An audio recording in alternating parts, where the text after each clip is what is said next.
He's about 130, 140 pounds. What I read, it could be a pack of coyotes. They both go for the throat. It's the same with the mountain lions. But we want to flip him over, look at his back too, see any claw marks on his back, but he's just ripped to shreds. So it could be a mountain lion, it could be a pack of coyotes. Don't know. Yeah, fucking bone shred flipped off. Yeah. Does that look like hammy? No, It's not ham. We'll set right here, we'll put a post in the ground. Whoever has the mountain lion, he'll come back a few days in a row.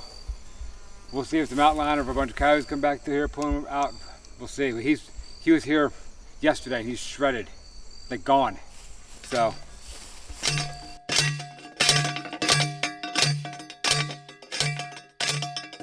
Carter saw a bunch of vultures flying in the air. He came out here and did a little bit of research, and he found one of our young lambs dead.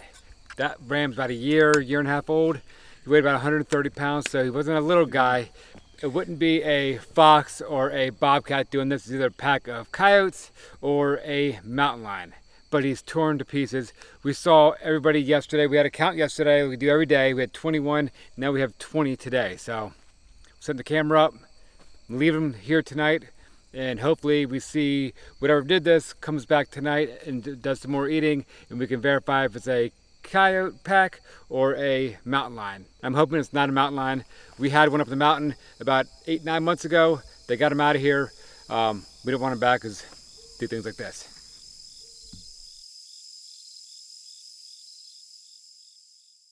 We have had the game cameras up and running for 2 full days now, and we really haven't seen anything notable. No, possum, deer, rabbits, a lot of birds, that sort of thing. Nothing crazy. It's a nervous feeling I think that we both have, because on one hand we're not completely sure what's going on, but on the other hand we feel bad about having them locked up in stalls for so long. Yeah. They're always out on pasture, and keep in mind we've been here for 7 years now and we have never had an attack on one of our larger livestock. It's always been like a chicken here or there, but never a single sheep or anything larger. So the plan, I guess, is to let them out during the day, and then we are going to come back, lock them up at night, and on our end we will keep monitoring the cameras. Yeah, we're gonna have to.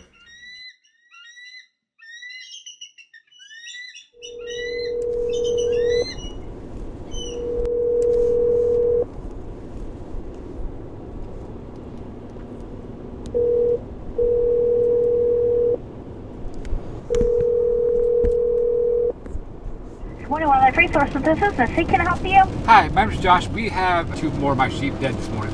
Could be a bunch of coyotes or a bear that could be killing the sheep. How would I go about getting rid of him, or am I legally allowed to shoot if I see it? You always have the right to protect your livestock. Yep. Or you. Let me transfer you to a biologist. Hold on for 1 second. Yep, thank you. It's game on. It is likely something that someone may have had that they shouldn't have had, and they let it go. Yeah. So we would be concerned because you know that it may be something that was a result of someone having one illegally and letting it go. Okay. Hey, what's going on, Josh? Not much. I have 2 more sheep that were killed. My neighbor that bought the property from you, he sent me a text this morning or a few minutes ago. And I talked to him. He said he saw a mountain lion. He's the one that found my 2 sheep. So, yeah, but I called DNR and they said there's no mountain lion. They have no mountain lion records anywhere. They said they're all extinct. Yeah, bull. That boy over there, I got pictures of him on the trail cam. I know. I got 2 pictures of them. These were taken 6 months ago on a trail cam. Yeah. And if you think there's no mountain lions, they told Ernie Combs that. That's what they're putting on the internet too. And Ernie Combs said, well, come look at my goddamn horse. It has big claw marks down the ass cheek center, right? Yeah. Hello, this is Daryl. Hey, Daryl, it's Josh. I saw a cat that looked like Nala.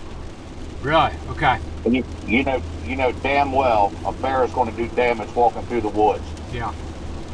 And whatever it is has Nala, the Pyrenees, trying to climb up my butt. She will not go up there now. Really? I don't know what it is. Yeah.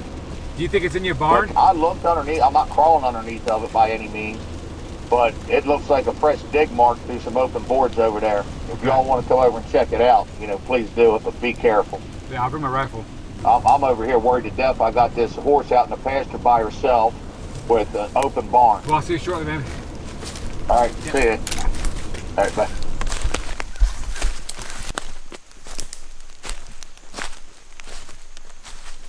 Got a slice right there. Got a slice right there. What is that? Look, it's sliced right open. Am I able to show this on camera? Yeah, maybe, yeah. It's sliced right open right there. I see it. Damn. I hope it's not. Is this Lily? I hope not. She's sliced right on the backside. That's a slice. That's Lily. I can't do this. This has been the worst absolute week ever. Yeah, I'm aware. There's another one too, somewhere. They're gonna have to get locked up all day and night. We can't just lock them up at night and let them out in the day. I know. At least not until we get a handle on this. Where's the other one at? I'm not sure. You can see it. It's sliced right open, dude. Ay, ay, ay. We've got eyes on our dairy cow Elsie right there, but... Where's Rosie? Hey girl, hey! Hey, Elsie.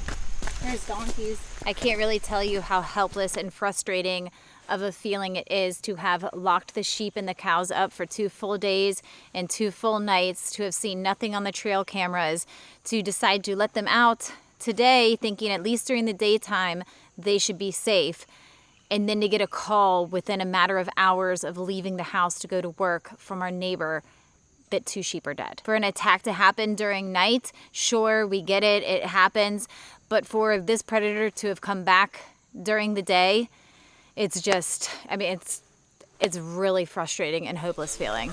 Your horse has marks on her back too? Yeah. Oh my God, okay. Yeah. I'll come by your place here in a minute. Are you out back? I'm sitting over here on the porch. You okay, buddy? You okay, bud? Hey, Philip. There's Rosie, right there, Okay, off to the side by the creek. yeah, I see her. Let's walk up the trail real quick. And he's probably talking about the other axe is probably down that way. Where the other sheep's at.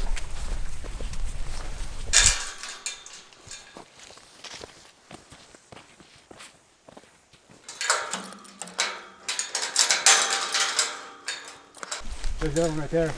I'm not sure how it got out. It's on our property. Yeah, jumped the fence, maybe? Must have. In a panic. Lord. It's on our property. So it's 2 ewes that got nabbed. They're all adults. This one's probably around 100 pounds. Lily's probably around 150 pounds. So it's 2 of them, both of them are ewes. They're all large size animals. The ram Yeah, was far larger. yes it was. Game trail on the ridge as I was walking down the bottom, and she came to a dead stop and sat down and started looking around. She's never showed those faithful hunting attributes before. That's new digging there. Down around his backside, that's busted out and it wasn't before. So your dog seems really hesitant of the barn right now. Yeah. Yeah, she's The over barn. there like she's facing the barn, but she doesn't seem settled with it at all. No, she loves this barn. You got your light. Is there any fur on them nails? But I think whatever it is either over in that lean-to over there. I guess that's on Sykes' place. So it's either there. I'm thinking it's that barn because it's unoccupied. Yeah. And I know for a fact we have cats around here. I've seen them. That's not sheep fur. No, I mean it's got a big clump right there and some Yeah, up here. that's not our sheep fur. Look at how brown it is That's and how short it is. Yeah, different texture. Yeah, it's all on the fence. And so it would have gone right through with after the sheep through there. Yeah.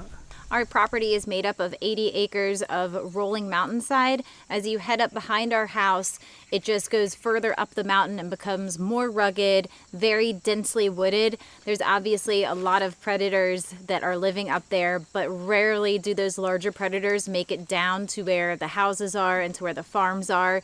In this case, it's not only our property that is experiencing attacks, but it's also the neighbors around us. So the plan for us is to set up multiple game cameras at both sheep carcasses, also around the farm, around the area. We haven't spotted anything yet, but there's obviously something out there. One sheep is on our neighbor's property. The other one we're suspecting that's a Lily is on our property against the fence, but they're about 120 yards away from each other. There is a small gap between our fence and our neighbor's fence that there's fur on there. It's not sheep wool, anything like that. That's all like curly and white, and this is actually short, light brown hair going through towards where the other body's at. So, untrained eye here, it looks like coyote to me. But I guess the first thing we want to do is, because I'm 95% sure that's Lily, we need to go back to the pack and make sure it's not, but I'm pretty sure that is, which is very upsetting, and it's gonna crush Ellie. Lily! Lily Anna May! Lily!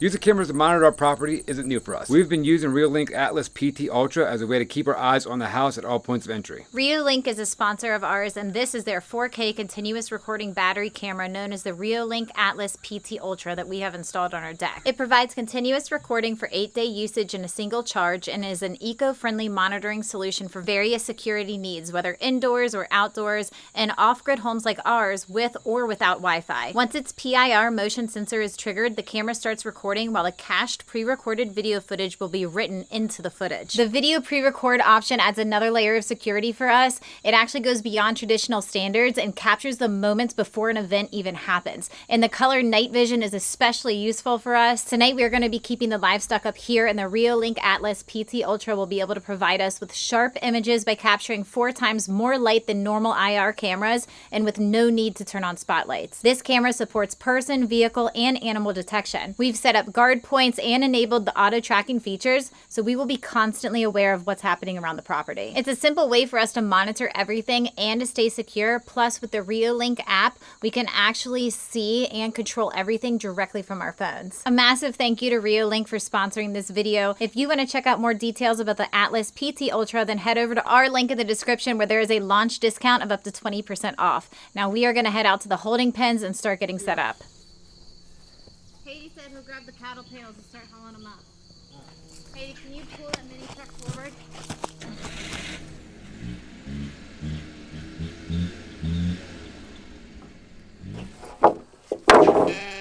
After careful thought, we decided to keep the sheep up here. We're gonna fortify them. They'll be safe.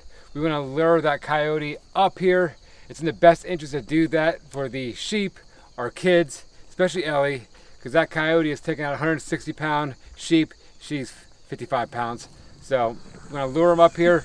The sheep will be kept safe, and we can confirm if it's a coyote or a pack of coyotes. So we're gonna put some 2x4s in between the 2x6s. We're gonna temporarily screw them up to do all the way up to the top, right? Is that what you're thinking? Probably. Probably so. And then we'll put a top on after we get the sheep in here tonight. Yeah, so it doesn't spook them. Yeah, because they're gonna see something completely different and they might get a little spooked, so. Haiti, grab those screws. We'll just Right there. start passing everything over. Okay. Screw. All right, bring it close to me, bud.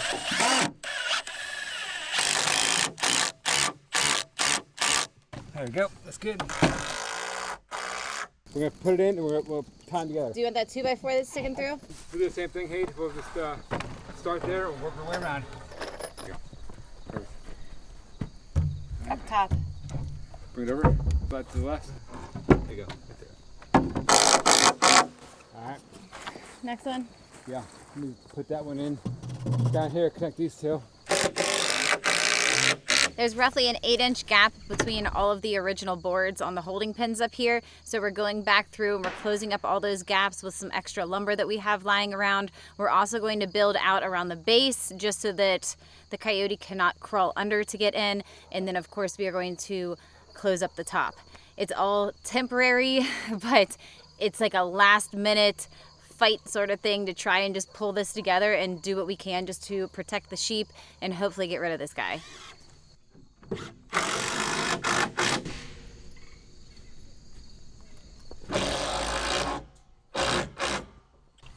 want a 12-foot one? Sure. Yeah. 12 for the first thing.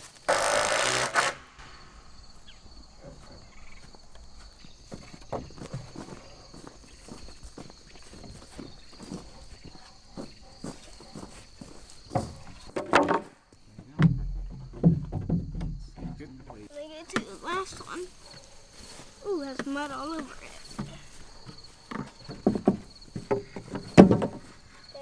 Thank you.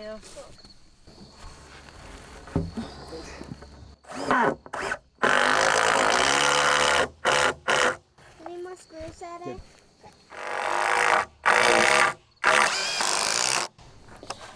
All right, we're good to go. Let's put down some sweet feed and let's get the sheep in here and lock them in. Fingers crossed.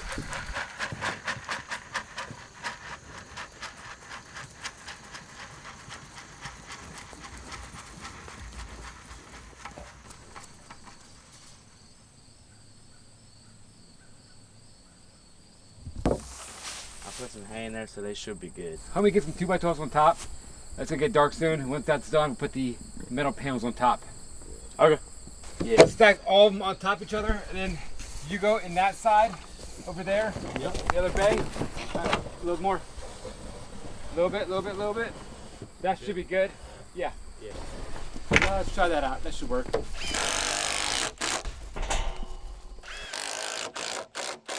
That ain't going nowhere.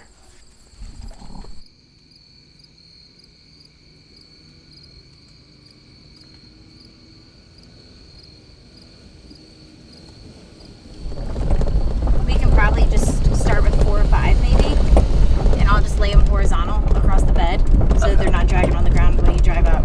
Yep. Ready? Up. Right. More.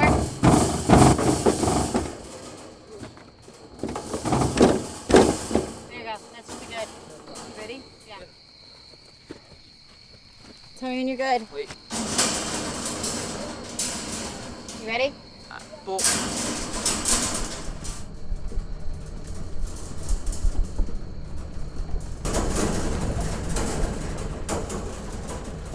Technically, a coyote could dig under it. I can't stress enough, this is absolute temporary. It's not coyote proof, but it's gonna keep everybody locked in. It's gonna make it a little bit harder for him to get in while I'm up on the deck waiting for him. The goal is to lure him in while the sheep are in here, take care of business, take the trash out, and we'll be good. We knew that this was going to be the moment where everything was going to kind of come to a stop in a sense, and we were going to need to take some time with Ellie to get into detail and explain what was going on. She, of course, knew the general story that there had been some attacks and that some sheep were died and were killed in the process. However, she did not know yet that Lily was one of those sheep. We could just kind of let everything stop and just take a moment together as a family. That's tough for everybody, especially Ellie. I have a thermal scope that allows me to see everything in the darkness. It picks up body heat, so we're able to see the animals out there. I can see all the structures out in the field. I can see everything.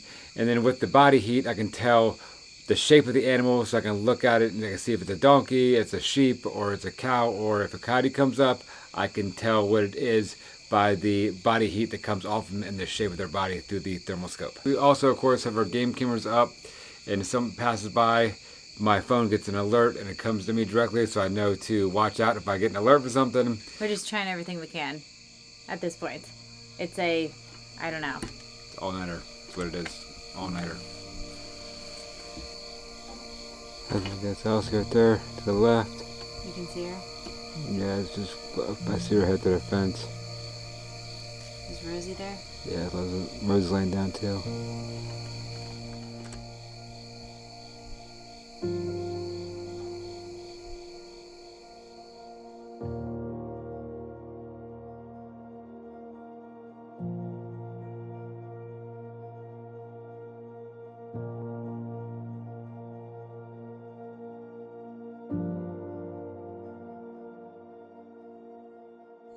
Monitoring the game cameras over the past few days and few nights, we can confirm it's not a pack of coyotes, but it is a fairly large coyote. It's large enough for him to take down a full-size ram and full-size ewe. The good news is that all of the remaining livestock on the farm have been kept safe. The pigs are still inside the barn. Thank goodness we did not move the piglets out like we were planning to. And all of the sheep have been well protected. Everybody has been locked up here. So far, we've been putting the donkeys up here as well. The long-term plan is to continue locking them up at night. Yeah, for the donkeys, our a guard of protection for them because the coyotes won't go near the donkeys because the donkey will stomp them. So we've been fortifying these sheep and using donkeys as their guards. Donkeys can be very vicious. They're very docile and sweet to us and other people, but when it comes to a dog, they don't like dogs like a fox or a coyote. They don't like them. They will stomp, they will bite, and once they bite them, they'll walk around them and they'll throw them. They really do provide great protection, and they've done amazing for the sheep. We haven't had a single attack in years and years of being here, but the sheep and the donkeys, they stay together 95% of the time. But you know, that 5% of the time, if they separate and they go separate ways, then the sheep are left unprotected. We've long considered getting a livestock guardian dog, but we do not ever take it lightly to bring on any sort of animal onto our farm, and livestock guardian dogs require a lot of training. You're either going to get puppies, you need them to work in pairs, so that would be 2 puppies, and you have to train them. There's a lot of time and effort put into that. Or you're bringing home older dogs, and again, they still need time to acclimate to the flock and to figure out their surroundings and to know exactly how to do their job. So while we would love to bring home livestock guardian dogs in the future when we are ready and prepared to put in that time and effort training, we feel like the best and most responsible thing for us to do right now is to keep the sheep and the donkeys pinned up together at night up here close to the house. And as for the coyote, our job with him is not done. We love the wildlife around here, but it's not safe keeping him around. He's a large coyote. He's about the size of a German Shepherd. He's taken down full-size sheep, 150 pounds. And then we have a little girl who's 50 pounds running around here. And especially with him coming out during the daytime now, we can't leave him out there the way he is. And it's also our job, of course, not only to protect our kids, but it is our job as farmers to protect our flock of sheep and all of our livestock here. Hi, Leon. Leon.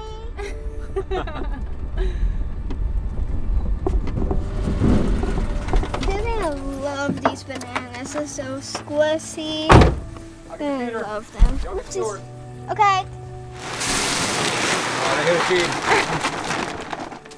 Perfect. Since they're going to be in here a little bit longer than planned, we're going to put their feeder in here. And this feeder holds 3 bags, so it's about 150 pounds it can hold. But we'll just do 1 bag at a time because our goal is to get them out of here as quickly as possible once we get that coyote handled. I saw his face. It's so cute. They're happy with their bananas. Did you smile? Did you smile? I think you did. You know, every pig has to love bananas. You think so? Yes. You know, we are too. Oh no. You can have a new baby. Yes, you are, Philip, aren't you? Yeah. Yes, we're glad you're safe, buddy. We love you so much. I know, we're glad you're safe, buddy. You're good. Yeah. Yes, Leon. We know you're good, buddy.